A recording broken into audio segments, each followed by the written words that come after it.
Sacuudiga u dhalatay oo ka qaxday qoyskeeda ayaa isku soo xirtay gudaha mid ka mid ah qololka hotel Bangkok ku yaala si ay uga hortagto in dib loo celiyo waxayna ugu dambeyn ka degtay Canada kadib markii ra'iisul wasaaraha Canada Justin uu damaanad qaaday in magangeliyo la siinayo in badan oo ka mid ah saxaafadda caalamka ayaa arrintan wax ka qortay waxaana ka mid ah wargeyska The Independent Rafa Maxamed Al-Qanuun ayaa ku andacootay in qoyskeedu ay ku xadgudbeen waxayna sheegtay inay nolosheeda u baqayso haddii gurigooda dib loogu celiyo wargeyska The Independent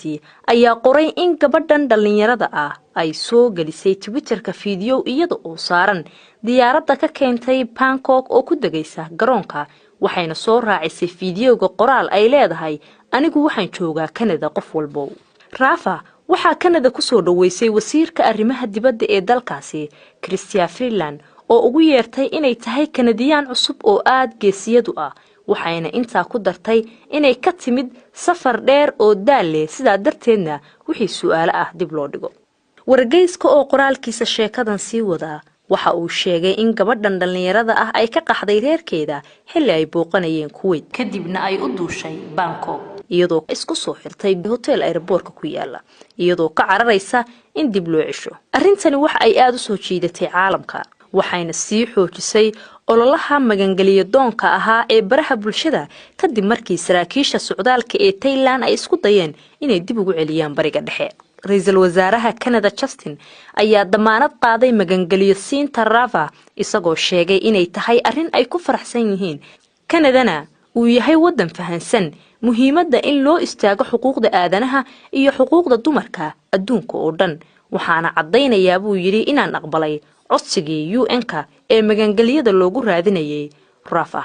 wargeysku waxa uu intaa ku darayaa in wadamo kale oo Australia ay ka mid tahay ay wada hadal kagala jireen arrintan hay'adda qaxootiga ee UN-ka si ay u aqbalaan gabadhan hase yeeshee waxa ay dooratay Canada waana go'aan shakhsi ah sidaasi waxa sheegay madaxa booliska qaybta socdaalka ee Thailand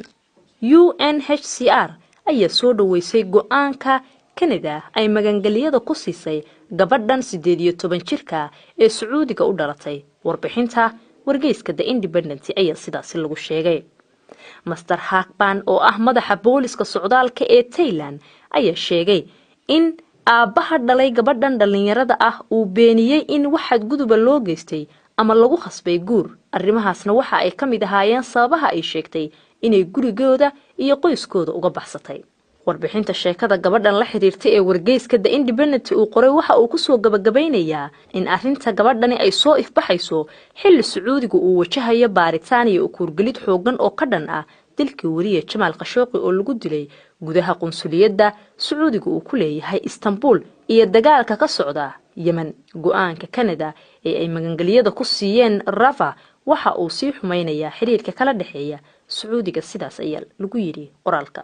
18 jirkan Sacuudiga u dhalatay ee sida degdeg ah ku heshay magangeliyada iyo dib u dejinta qaxootinimo ee dalka Canada waxa ay ku soo qortay Twitterkeeda marka ay gaartay Canada kadib waxaan jecelahay inaan idinkaga mahadceliyo caawintiinii iyo inaad naftayda badbaadiseen run ahaan waligay kumaan riyoon waxaan oo jacayl iyo taageero ah waxayna arrintani igu dhiirigelinaysaa inaan noqdo qof wanaagsan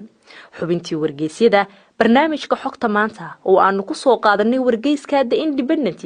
iyo sheekada 18 jir Sacuudiga u dhalatay oo qoyskeeda ka qaxday magangeliyo la ka heshay Canada intaas ayaan ku soo gabagabeynayaa Faadimo Maxamed ayaana idin dulmaraysay